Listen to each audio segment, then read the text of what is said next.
Disclaimer to our viewers. What you are about to watch is a true crime story. This story contains content some viewers may find disturbing. Viewers' discretion is strongly advised. Today, Susan is still missing.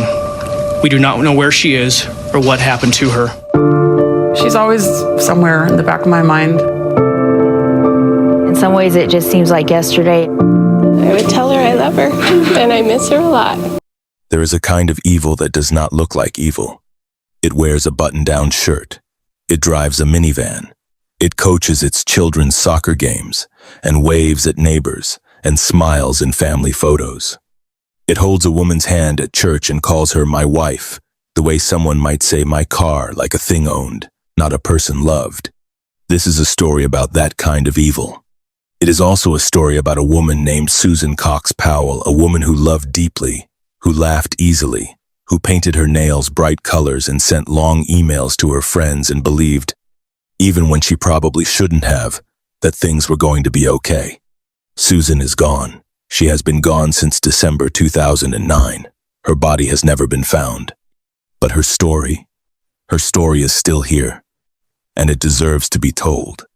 Susan Cox grew up in Puyallup, Washington, a quiet tree-lined town southeast of Tacoma, where people knew their neighbors and kids rode bikes until the streetlights came on. She was the kind of girl everyone remembered fondly, cheerful, thoughtful, the type who remembered birthdays and showed up when someone needed help moving. She met Josh Powell at church. He was tall, quiet, a little awkward, the kind of guy who seemed like he just needed the right woman to bring him out of his shell. Susan, being Susan, believed she could be that woman. They married in 2001. She was 21 years old. From the outside, the Powells looked like they had a good life. They eventually settled in West Valley City, Utah, a suburb of Salt Lake City, with their two young sons, Charlie and Braden. Josh worked in finance. Susan worked too, and she took care of the house, and she raised her boys, and she smiled in photographs. But behind closed doors, things were different. People who knew Susan closely started noticing something was off. She seemed anxious in ways she hadn't been before. She carefully tracked the family's finances because Josh controlled the money, and not in the way that makes a partnership run smoothly, in the way that keeps someone trapped. Susan was given an allowance. Her purchases were monitored. If she spent something Josh didn't approve of, there were consequences. She kept a journal. In it, she wrote things like, "I'm scared of what Josh might do." She wrote that she didn't feel safe. She wrote that if anything ever happened to her, people should look at Josh. Let that sink in for a moment. Susan Powell wrote in her own journal that if she went missing or turned up dead, her husband was responsible. She knew. On some level, she knew what she was living with. And still, she stayed the way.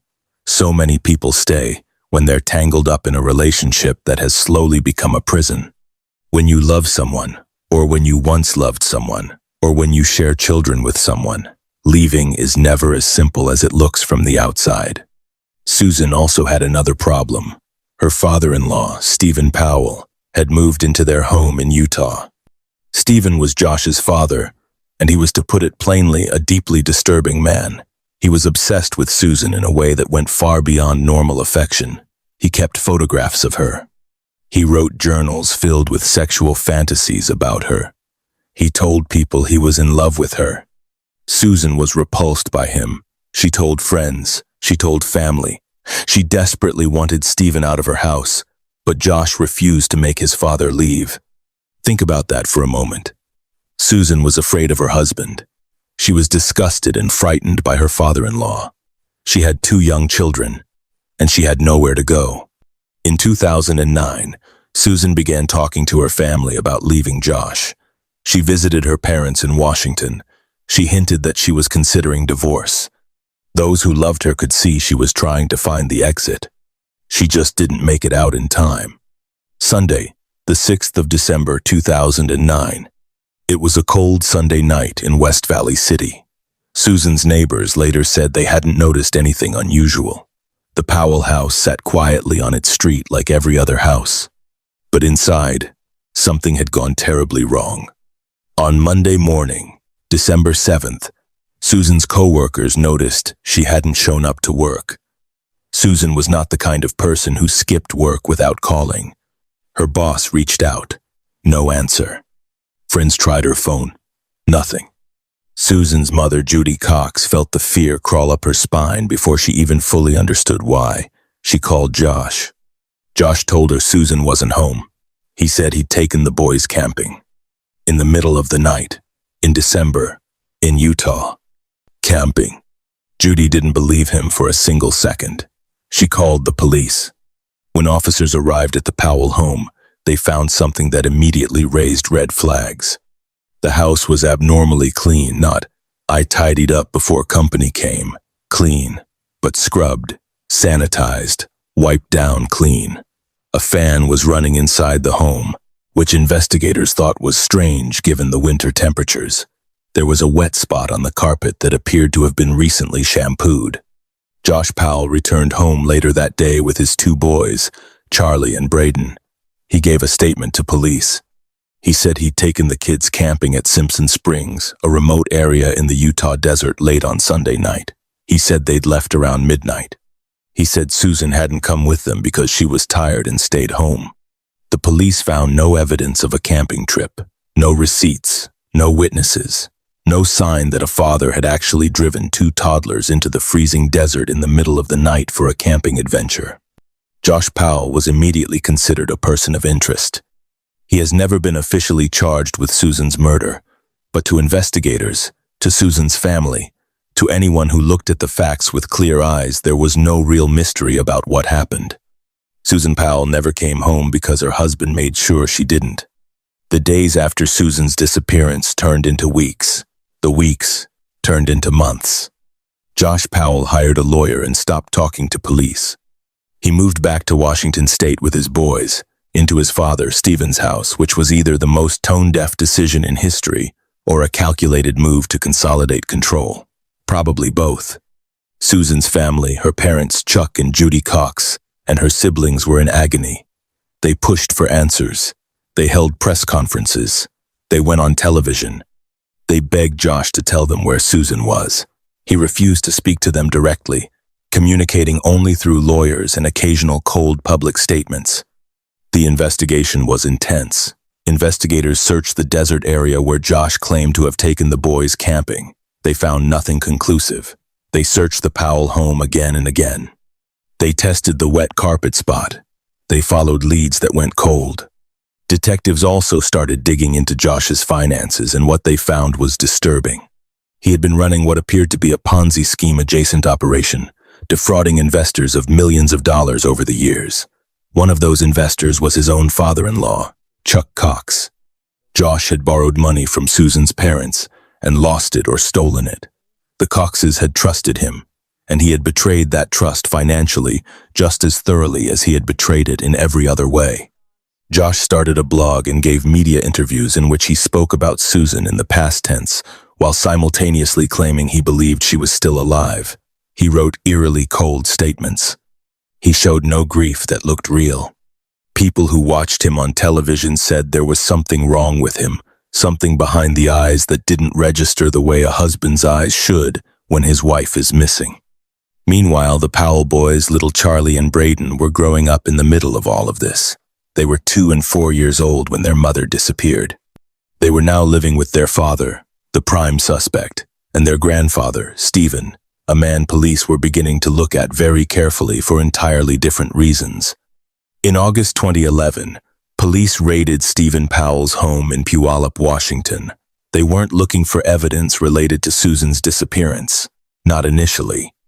They were there because a neighbor had filed a complaint suggesting Stephen had been photographing neighborhood children through windows without their knowledge.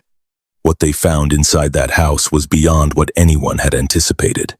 Susan Powell had thousands of images, including images of Susan that she never knew existed. He had filmed her in private moments inside her own home, in the bathroom, in intimate situations she believed were completely private. He had been recording her without her knowledge or consent for years. The journals they found detailed his obsession with her in explicit, disturbing terms. Stephen Powell was arrested and eventually convicted of voyeurism. He was sentenced to prison. For Susan's family, the raid was both a vindication, Susan had always said. Stephen made her uncomfortable, and a fresh wave of heartbreak. Their daughter, their sister, had been violated in her own home and hadn't even known the full extent of it. Following the raid on Stephen's house, a family court judge made a decision that would have enormous consequences. Charlie and Braden Powell were removed from Josh's custody and placed with their maternal grandparents, Chuck and Judy Cox. For the first time since their mother vanished, the boys were in a safe home. People who knew them said they were sweet, funny, imaginative little kids who were slowly starting to relax, starting to laugh again the way children should. Josh Powell fought the custody decision viciously. He wanted his boys back.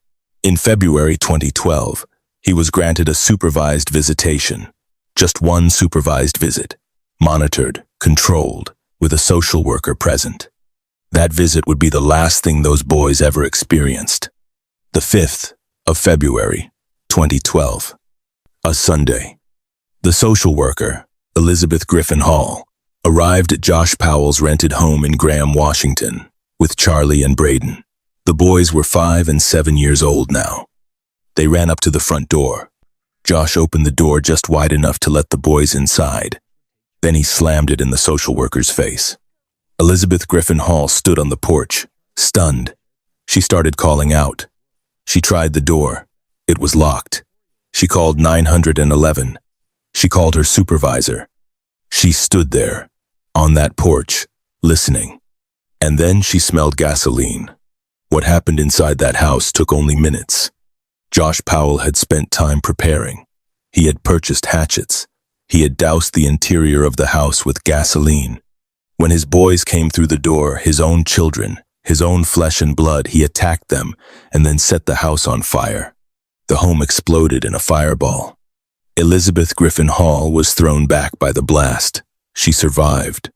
She has spoken publicly about that day and about the guilt she carries, guilt that was never hers to carry, because she could not have known.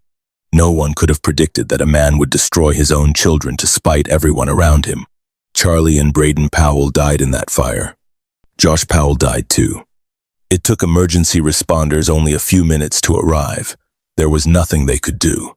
The fire burned hot and fast, the way fires do when they're fed by gallons of gasoline. 3 people went into that house. None of them came out alive. The world reacted with horror. People who had followed Susan Powell's disappearance for 2 years felt something collapse inside them when the news about the boys broke. There was grief. Yes, a crushing, overwhelming grief for 2 small children who had already lost their mother and then lost their lives at the hands of their father. But there was also rage. Where had the system failed? Why had Josh Powell been granted any visitation at all? Why were warning signs missed? These questions were asked loudly and publicly, and some of them were never fully answered. For Chuck and Judy Cox, Susan's parents, there are no words adequate to describe what they endured. They lost their daughter in December 2009. They spent 2 years fighting for their grandsons, fighting the courts, fighting Josh Powell's lawyers, fighting to give Charlie and Braden a stable, loving home. They succeeded. And then, in the space of a few terrible minutes on a Sunday afternoon, they lost those boys too. Chuck Cox continued to speak publicly about Susan. He became an advocate, not just for his daughter, but for other victims of domestic violence and for families left behind when the justice system falls short. He has never stopped pushing for answers. He has never stopped saying his daughter's name. The investigation into Susan's disappearance technically remained open. West Valley City Police pursued several leads over the years. In 2012, following Josh's death, investigators searched a mine shaft in Utah after receiving tips. They found human remains, but tests were inconclusive, and the remains were not identified as Susan's. Subsequent searches in the area have continued sporadically. As of today, Susan Powell's body has never been officially found. Her case remains open. This is the part of the story that gets lost sometimes. In true crime, the victim can become a symbol, a face on a missing poster, a name in a headline, a case number in a detective's file. The horror of what happened to Susan Powell is real, but it can overshadow who Susan actually was. So let's talk about who she was. Susan Cox was born the 16th of October, 1981. She was the second of 5 children. Her parents described her as a child who was full of energy and ideas, always making something, always planning something. She was creative. She loved art. She had a warm, open personality that made people feel comfortable around her immediately. As an adult, she was devoted to her sons. People who knew her said she was a hands-on, engaged mother, the kind who got on the floor to play, who read bedtime stories with different voices, who made ordinary days feel like adventures. She worked hard. She was good at her job. She had ambitions beyond being someone's wife, someone's mother. She had her own dreams. She also had a sense of humor. People who knew Susan always mention her laugh. She could find something funny in almost any situation. She was not a person who walked around sad or broken, even when she had reasons to feel that way. She kept going. She kept trying. She was 28 years old when she disappeared. 28. She had barely started. There is a question that hangs over every account of Susan Powell's story, and it is a question without a clean answer. How does this happen? How does a woman who keeps a journal saying, "Look at Josh if anything happens to me," end up without anyone stopping what was coming? How does a father murder his own children and walk away, not even walk away, die in the fire he set without ever being brought to justice for the crime that started everything? Part of the answer is that systems designed to protect people are imperfect. Courts make decisions with incomplete information. Social workers cannot predict what a person is capable of. Investigators work with evidence they can actually collect, not evidence they know in their gut must exist. But part of the answer is also harder and more uncomfortable. Susan Powell lived in a world where the signs of what Josh was controlling, cold, dangerous, were present for years before December 2009, and those signs were not invisible. They were noticed. They were talked about, and still, somehow, the machinery that might have protected Susan never engaged fully enough to save her. This is not a story about a random act of violence. It is a story about a pattern of control, of isolation, of escalating danger that Susan herself recognized and documented. The pattern had a trajectory. The trajectory had an ending. Understanding that pattern matters. Not because it would change what happened to Susan, nothing can change that, but because there are women right now who are living inside that same pattern. Women who have not yet written the journal entries that Susan wrote, or women who have already written them and are hoping someone will read them in time. This section is difficult to write. There are records from interviews, from court documents, from the notes of family members and law enforcement, suggesting that Charlie and Braden Powell, young as they were, knew more than children should know about their mother's fate. Charlie Powell, in particular, made statements that disturbed investigators and family members alike. He spoke about his mother being in a mine.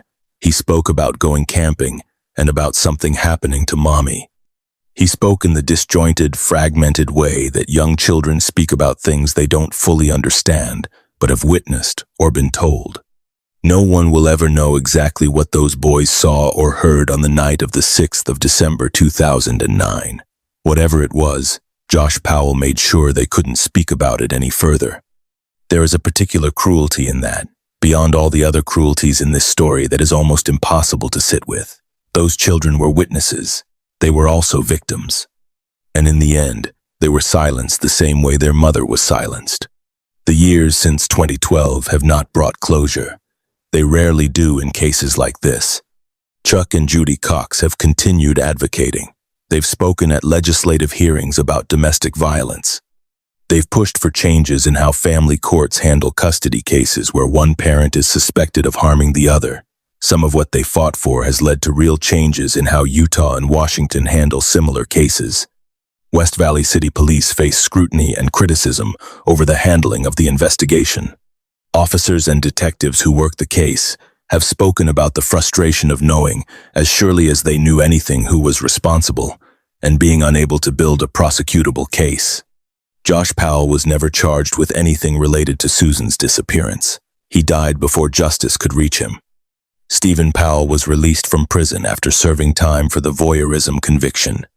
He has made public statements over the years that revealed exactly the kind of man he is. Statements that minimized Susan's disappearance, that attacked her character, that attempted to rewrite history. No one who knows the facts of this case takes what he says seriously. Susan's name has not faded. True crime documentaries and podcasts have covered her story extensively. Her case has been featured on major network programs.